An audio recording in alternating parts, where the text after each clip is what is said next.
Greetings. Continuing on from my MX Linux for average computer users video, let's briefly touch on Manjaro and if I would recommend it for the average computer user.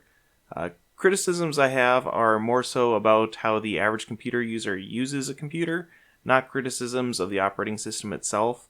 Manjaro is a nice operating system with a very robust offering for computer users of several technical levels in a very quick to deliver package.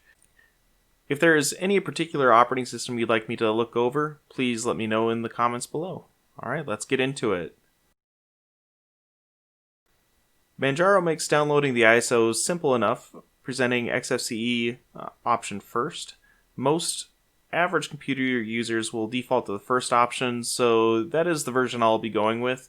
Manjaro does not offer immediate instructions on how to create the install media, which is simple enough if you know how. However, the average computer user will not know how to create a DVD or USB from an ISO file. A new user won't likely go to the first steps page to go looking for the answer. Generally, they will expect it to be a click-to-run application, and while it's redundant for every Linux distribution to reiterate how to do this, working under the assumption that your distribution is someone's first would be best.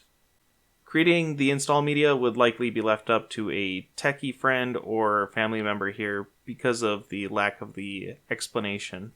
Installing is shockingly quick with very limited in options, which is a good thing for the average computer user where too many options or too many fields to fill in can be daunting.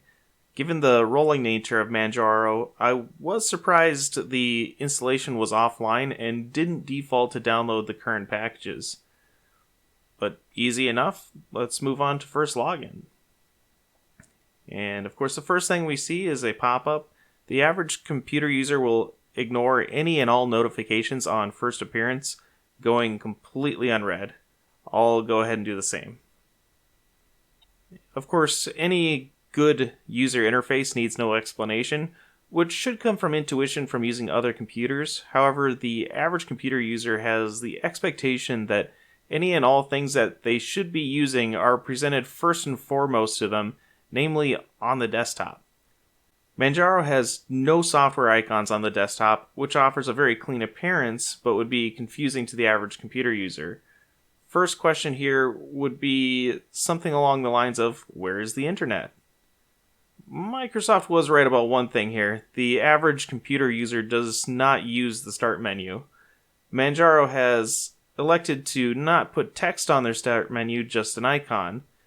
The average computer user will find this confusing, something I can attest to from years of technical support directing end users to click on the start menu, only to be told that they don't have one. The default installed software is a good selection. A choice between FreeOffice and LibreOffice on install, Firefox for web, Thunderbird for email. Mysteriously, Steam Runtime is pre-installed. That's the first I've seen that outside of a handful of so-called gamer distros. The Cup's printer management failed for me on first boot, however, it works as it should after the first reboot. The included wallpaper selection is interesting, sporting several digital paintings rather than the expected macros and landscape photos typically included with an operating system. Theming the windows and taskbar are, as always with XFCE, two separate applications from changing the wallpaper and icon set.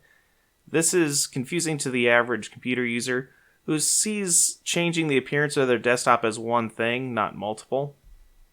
Lastly, Zoom is a necessary application for nearly everyone these days, so I have to include it in reviewing the operating system for the average user. Zoom is in the Arch user repository, which can be enabled to download through the preferences in POMAC. However, I'm trying to use this the way that an average computer user would, and I don't believe that they would think to go look into the preferences to enable the AUR.